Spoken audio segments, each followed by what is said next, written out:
Listo, como en el video pasado, pues estuvimos hablando de persistencia. En este video vamos a terminar este tema hablando de caché. Caché es un tipo de persistencia que tiene unas características específicas y se usa en unas situaciones específicas. Entonces, empecemos. ¿Qué es el caché? El caché es un almacenamiento temporal de datos que permite responder más rápido a futuras solicitudes, evitando volver a hacer el mismo trabajo de ir a la base de datos. Entonces, la fuente de la verdad, esto es importante, sigue siendo la base de datos. El caché es algo plenamente temporal.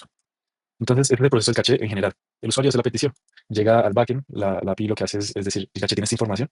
En caso de que el caché tenga esta información, toma la información que tiene guardada y se la devuelve. Y el backend le devuelve esa información al usuario. Sin embargo, ¿qué pasa si no tiene la información? Entonces, si no tiene la información, se dirige bueno, realmente se dirige desde acá a la base de datos, busca esa información. Si se tiene, pues se setea en el caché nuevamente para que en la próxima búsqueda aquí sea un sí y el recorrido sea más corto y luego devuelve la información.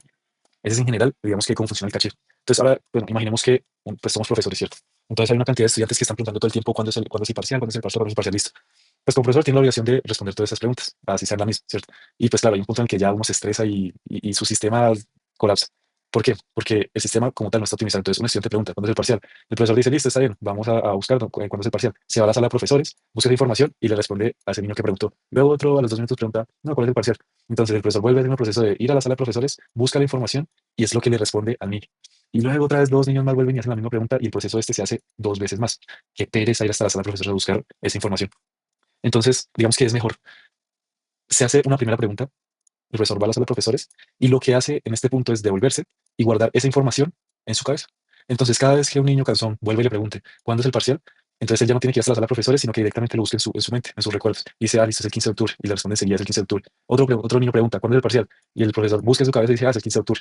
Se demora menos y ya es menos trabajo. Entonces, claro, es muchísimo mejor. Miramos un concepto que es el concepto que es el TTL, el time to live, tiempo de vida. Entonces, mm, el time to live, pues como su nombre lo indica, es el tiempo tras el cual Redis elimina, digamos que automáticamente un dato del caché. Es la forma más simple de invalidación, que la forma de invalidación, pues es lo que vamos a ver más adelante. Sin embargo, esto es un concepto muy importante y que se tiene que entender. Entonces, ¿qué es lo que hace Redis? Redis es como, el ejemplo es un poco raro, ¿no? Pero Redis es como la muerte.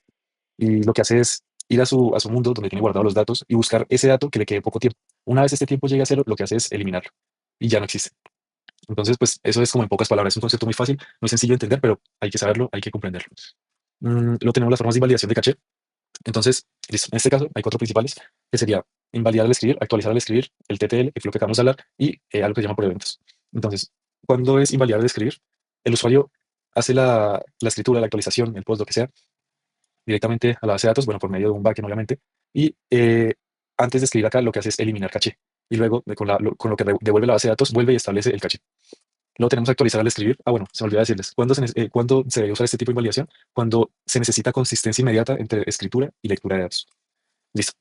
Segundo método, actualizar al escribir. Entonces, lo mismo, el perfil manda la petición, actualiza algo en la base de datos y con esa información de la base de datos se actualiza el caché sin haberlo eliminado anteriormente. ¿Cuándo se tiene que utilizar esto? Cuando el dato cacheado es costoso de reconstruir y se escribe pues con frecuencia.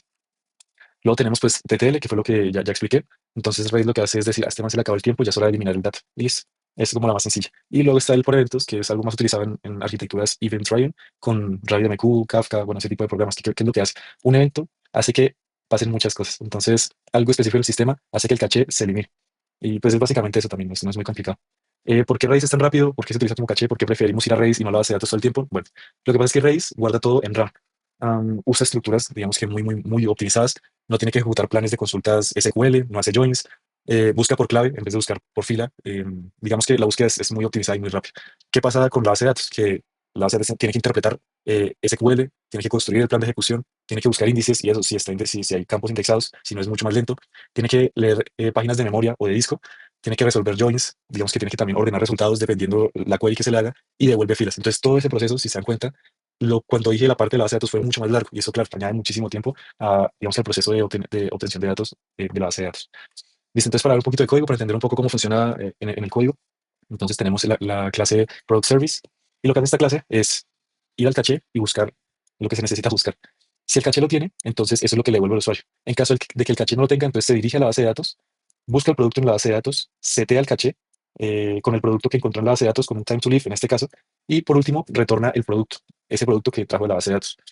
Y eso es todo. Es un video muy corto, es un video muy fácil de entender. Caché no es un concepto complicado, es un concepto que se utiliza mucho, pero hay que saber utilizarlo. No en todo tiene que utilizarse caché. Digamos que ahí entra en juego un poco la consistencia de los datos, el trade-off de, listo, no, esto lo voy a guardar por mucho tiempo, pero voy a perder un poco de esto. Las formas de invalidar caché son muy importantes, saber cuándo hacer una, cuándo hacer otra. Y listo. Entonces, pues como les digo en todos los videos, espero que se animen de verdad a buscar muchísima más información porque esto es como nada más de la primera capita de lo que es caché. Porque caché es un tema de verdad muy, muy, muy largo. Y yo hablo de redes, pero hay otras herramientas, por ejemplo. O sea, la idea es que busquen mucho más allá de lo que se les da acá en estos videos. Y ya, muchas gracias por ver y por prestar atención.